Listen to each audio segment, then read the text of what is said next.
আসসালামু আলাইকুম ওয়া রাহমাতুল্লাহি ওয়া বারাকাতুহু। নাহমাদুহু ওয়া নুসাল্লি আলা রাসূলিহিল কারীম। সম্মানিত সুধী মণ্ডলী, মুহররম মাসের আশুরার দিনের ঐতিহাসিক ঘটনাসমূহ আমি আপনাদের সামনে তুলে ধরতে চাই। এই আশুরার দিনে মহান আল্লাহ রাব্বুল আলামিন আসমান জমিন জান্নাত সৃষ্টি করেছিলেন। এই আশুরার দিনেই আল্লাহ রাব্বুল আলামিন আরশ, কুরসি, লৌহ কলম, চন্দ্র সূর্য এবং নক্ষত্র রাজি সৃজন করেছিলেন। আশুরার দিনে হযরত জিবরাইল আলাইহিস সালাম এবং মুকাররিব ফেরেশতাদেরকে আল্লাহ রাব্বুল আলামিন সৃষ্টি করেছেন। এই আশুরার দিনেই আমাদের আদি পিতা হযরত আদম আলাইহিস সালামকে সৃষ্টি করে আল্লাহ পাক এই আশুরার দিনেই তাকে জান্নাতে প্রবেশ করাইছিলেন।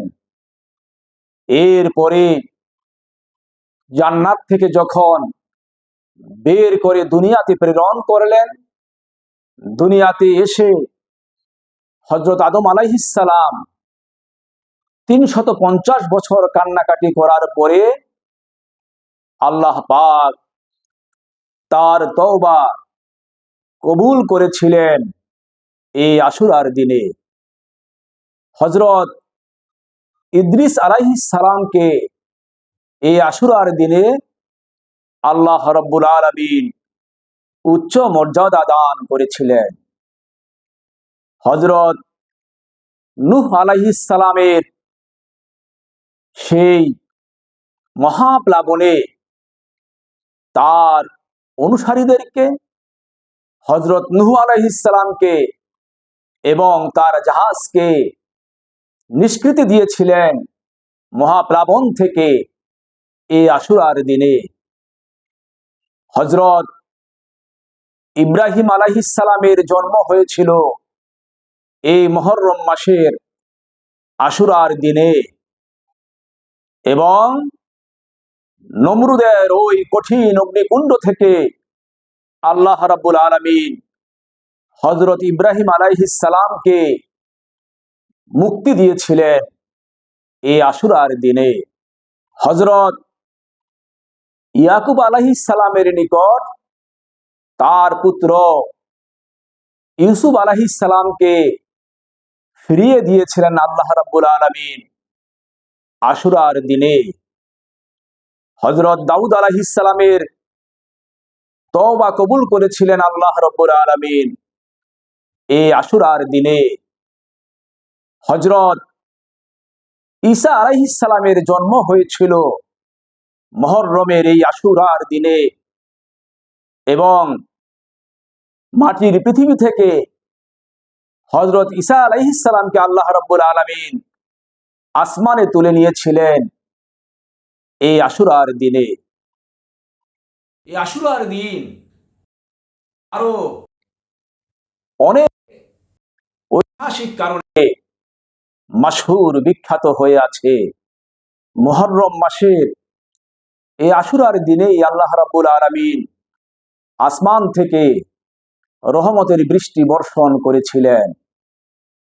এই আশুরার দিনে হযরত মুসা আলাইহিস সালাম তার জাতি, তার কওম বনি ইসরাইল সহ ফেরাউনের কবল থেকে মুক্তি পেয়েছিলেন এবং আল্লাহ সুবহানাহু ওয়া তাআলা ফেরাউনকে এবং ফেরাউনের লোক লস্করকে নীল দরিয়ার মাঝে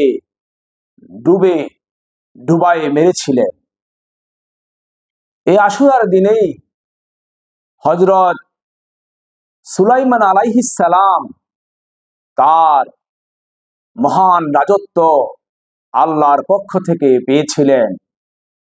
এই আশুরার দিনে হযরত আইয়ুব আলাইহিস সালাম কঠিন রোগ থেকে শেফা পেয়েছিলেন। আল্লাহ পাক হযরত আইয়ুব আলাইহিস সালামকে কঠিন রোগ থেকে মুক্তি দিয়েছিলেন। এই মুহররমের আশুরার দিনেই হযরত ইউসুফ আলাইহিস সালাম গভীর কূপ থেকে বের হয়ে আসতে পেরেছিলেন। এই আশুরার দিনে আল্লাহ রাব্বুল আলামিন মানুষের উপরে রোজা ফরজ করেছিলেন। পরবর্তীতে আশুরার রোজা ফরজ পরিহার করে প্রত্যাহার করে রমজান মাসে 1 মাস রোজা ফরজ করে দিয়েছিলেন। এই মুহররম মাসে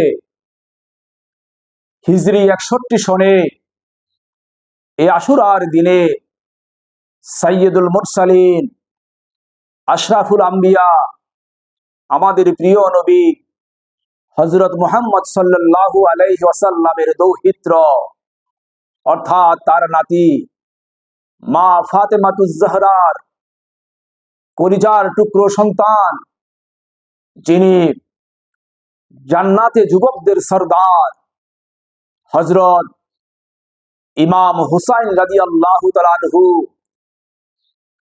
ওই কুখ্যাত ঘাতক, ঘৃণিত ঘাতক ইয়াজিদের পরিকল্পনায় কারবালার প্রান্তরে নির্মমভাবে শাহাদাত বরণ করেছিলেন। ইমাম হুসাইন রাদিয়াল্লাহু তাআলা আনহু সেদিন ওই নরঘাতক ইয়াজিদের পরিকল্পনায়, ইয়াজিদের লোক, ইয়াজিদের চেলা আব্দুল্লাহ ইবনে জিয়াদের হুকুমে শেমারের হাতে এই আশুরার দিনে শহীদ হয়েছিলেন। এই দিনটি এজন্যে বিশ্ব মুসলিমের কাছে অত্যন্ত স্মরণীয়, অত্যন্ত স্মৃতি বিজড়িত।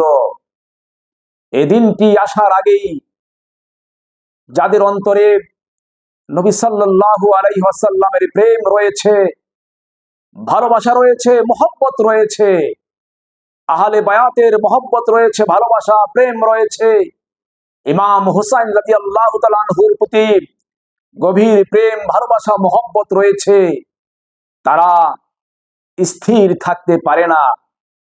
তাদের সেই দুঃখ বেদনা অন্তরে জাগরিত হয়ে ওঠে। তাই এই দিনটি অন্যান্য কারণে মাশহুর হলেও নবী প্রেমিকরা, আহলে বায়াতের প্রেমিকরা, পাক পাঞ্জাতনের প্রেমিকরা, ইমাম হাসান ইমাম হুসাইনের প্রেমিকরা এই 10ই মুহররম আশুরার জন্যে ইমাম হুসাইন রাদিয়াল্লাহু তাআলা আনহু এই শাহাদাতের বরণের দিন হওয়ার কারণে প্রত্যেকটি নবী প্রেমিক, আহলে বায়াত প্রেমিক, ইমাম হুসাইন প্রেমিক মুসলমানেরা অন্তরের অন্তঃস্থল থেকে গভীরভাবে এ দিনটিকে স্মরণ করে থাকে এবং আল্লাহ পাকের ইবাদত বন্দেগীর মাধ্যমে, রোনাচারির মাধ্যমে এ দিনটি পালন করে থাকে, আমরা পালন করে থাকি। আর সর্বশেষ যে বিষয়টি সেটি হলো এই মুহররম মাসের আশুরার দিনেই কিয়ামত অনুষ্ঠিত হবে। আল্লাহ পাক আমাদের সবাইকে এই আশুরার দিনে তাৎপর্য, গুরুত্ব বুঝার তৌফিক দান করুন এবং তদানুযায়ী আমাদের নেক আমল করার তৌফিক দান করুন। আমিন। আসসালামু আলাইকুম ওয়া রাহমাতুল্লাহি ওয়া বারাকাতুহু।